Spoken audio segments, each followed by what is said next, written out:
Yeah, everyone's because we're out of lockdown doing their own thing. I don't think it's got anything to do with where we're staying. Those boys were out yesterday. It's unfortunate. It's one that's not high risk at the moment. As I said, the club are just taking every precaution possible. Is it cough, sniffles sort of sickness, or is there more going on? That No, I don't. I don't. Who's had his second COVID jab yesterday, so it might have something to do with that. But no, look, it's nothing at the moment. So let's just play it as is and just take the safe route, and we'll be fine. What do you hope to get out of today then? Oh, no, today's just a little run around. Tomorrow's our most important session leading in, apart from next week's session. So today's just get the boys moving. It'll be very light, 20, 25 minutes, and we'll just get on with it. And hopefully there's a lot of energy. It's good to see some supporters here already. I think the players are really looking forward to it. We haven't trained in front of people for a long, long time. So there's going to be high energy and one they're really looking forward to as well. is tomorrow high intensity drills or match practice? I know there's been some different wording this week in various reports. Oh, it's going to be a combination, Tom. It'll be high intensity training. It's not just going to be a game. We'll play there'll be some kicking, some tackling, those types of things. But we did the exact same session last week, so it's not like we're playing a game. It's going to be a combination of both training and it's just a little quarter here or there. It's nothing over the top and nothing we haven't done before as a group. What do you do with Stephen May? Do you give him a full tilted or just easy back tomorrow? Well, that'll come down to the S&C guys. They've got a plan for him. He'll train today. Whether he does everything tomorrow, that'll be left to their devices this afternoon, and we'll catch up as coaches and work out what that looks like.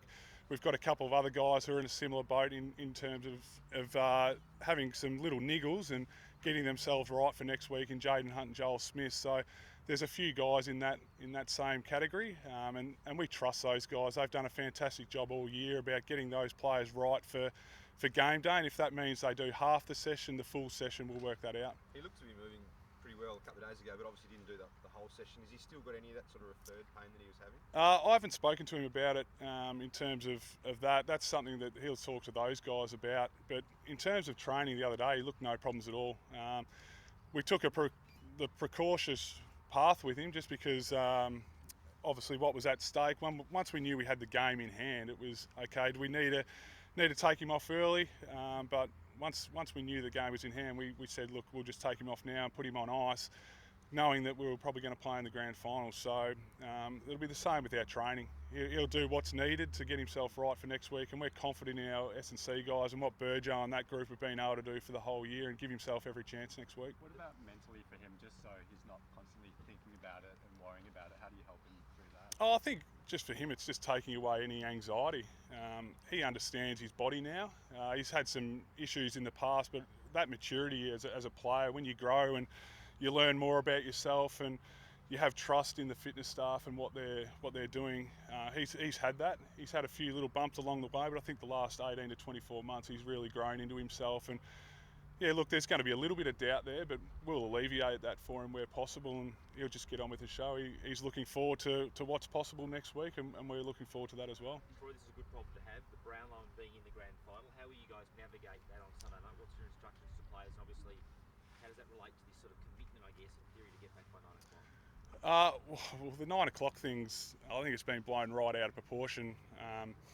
We haven't got a solid curfew, so it's just that time we spoke about what's at hand and what's at stake. Like, this is a pretty important moment for the club to be in, and the 9 o'clock thing was a real loose thing. But at the moment, we're playing in a grand final. We want to give ourselves every opportunity to win that. So we're not sitting there with clipboards ticking them off. In terms of the Brownlow, some of the guys will go there. The rest of us will sit at Joondalup and watch it together. And hopefully we've got a couple of guys who are a good chance. We've had some guys who played some really good football this year, and Clayton, Track and Gorney, probably our three best chances, and hopefully one of them can bring it away. But at the end of the day, there's a bit more at stake, and that's next Saturday evening, and we'll prepare as well as what we possibly can for that. Of that trifecta, what's your order? Geez, Damo, you put me on the spot here. Clayton's been unbelievable. He's had a fantastic year, and to win the Coaches Award's a good reflection, I think, of his season at hand. But both of those three guys, I think if it was me, I think Clayton, Track and Gorney, but those three guys can't be who they are without everyone else in the squad. And yeah, there's some individual awards that are a great recognition for a fantastic season, but those players are only as good as the guys around them, and they understand that, and they talk about it all the time internally, and I think that's been the maturity of this group, is the recognition amongst each other and the reliance on one another to perform their role, and they're the lucky guys that get to probably stand out more than the other guys, because we want to put their strengths on show. But right across the board this year, we've had guys who've played a role to make them guys better. Is there any kind of role for Nathan Jones over the next week in terms of talking to players from Melbourne? Yeah, definitely. I think it was hard for Chunk just because of how quickly it happened, not being able to say goodbye to the boys in person, but to have him Zoom in the other night and talk about what he's experienced and what he's gone through. He is a highly valued person at this football club, and one that we wish was here right now. But family is extremely important. I think he's made the right decision, but without a doubt there's going to be some guys leaning on him for experience. We've got a lot of younger guys in our team who are playing obviously their first grand final, but in their first final series, and he's been fantastic for that group, and he'll continue to be that. And hopefully we can Zoom him in at 8 o'clock Saturday night next week, and we've won the thing and he can really enjoy it with us. But he's been a stalwart of this club who's going to leave a legacy, not just for the next 2 to 3 years, but for a long time down the track, and we're very grateful for what he's been able to do for the club and for the person that he's been along the way. So what's the impact of the 2 weeks preparation on opposition analysis? I think a lot of football purists think this might be one in the coach's box because they're such evenly matched sides. How much work are you doing in that regard? How much extra work can you do given the 14 days? I think the beauty is we've played them recently and we've played them a few times this year, so we know each other inside and out, but certainly there's some tactical things. Bevo's a fantastic coach and he's very good at that type of stuff, so we'll prepare as we normally do. We've had a little look at them, but not too much. We'll focus on that more next week. But both teams, as you said, have got really good players. They're going to be putting some time into our players, and we're going to be doing the same with Bont, Libba, these guys. It's going to be a great game, and it could be one in the coach's box. At the end of the day, what you do in the coach's box, minimal impact. The players out there, you'll go in with a plan, but that can change very quickly, and you have those what-if meetings along the way. So we haven't over-analysed, because you could watch the Dogs 5 or 6 times before you get to that game on Saturday and really consume yourself with that.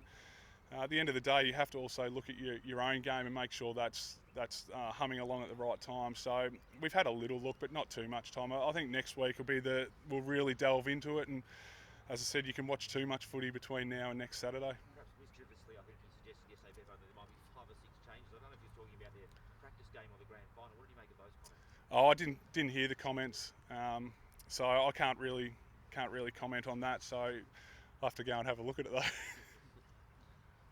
What in terms of interaction with the crowd today, what are your players allowed to do? Or not? I don't think they're allowed to have any interaction apart from just going up and thanking them. As far as I know, now that might have changed, I'm not sure, but I think just for the players, having people here and watching. I know we've got a lot of supporters sitting at home, in Melbourne with the D's Army there, but I think the most surprising thing and pleasing thing is how much Perth have jumped on board the red and the blue. You drive around the city and you see a lot of red and blue. We had a huge contingency in the crowd the other night, and I suppose the same's going to happen with the sellout. Both teams obviously bought all their tickets. The general public went on sale, and from what all reports, it could have sold out 3 or 4 times over. So we're expecting the Perth people and our Perth supporters to come out, and the other night in that prelim was just extraordinary when obviously Gorney got on a bit of a roll. I haven't heard a crowd like that for a long time. And just being able to play in front of supporters again is just fantastic for everyone involved. And I think the AFL and the WA government have done a fantastic job. And we're looking forward to playing in front of another good crowd this week and having the Perth people on board. And it's just been great to drive around the city and see red and blue. You can see a lot of it on social media back in Melbourne, but it does feel like a home away from home for us. And the WA community have opened their arms to us, and we've just been so grateful for that and their support. And we're looking forward to having it again next week. Last couple guys. You've been here for a couple of weeks now. By the time the grand final comes around, you would have played once in 28 days, whereas the Dogs have gone the hard route and played every week. How do you balance out that lack of real match time? It'll come down to our training. We understand we put ourselves in this situation by having a really good year. We finish on top of the ladder, and with this system this year, especially having the week off between prelim and grand final, that there was going to be that challenge of playing fewer games in a allotted amount of time. So for us, it's been how we train. we know how important training is in this little block, just because we haven't been able to play games, and that's why we'll have a little bit of a decent hit out tomorrow, like we did last week as well.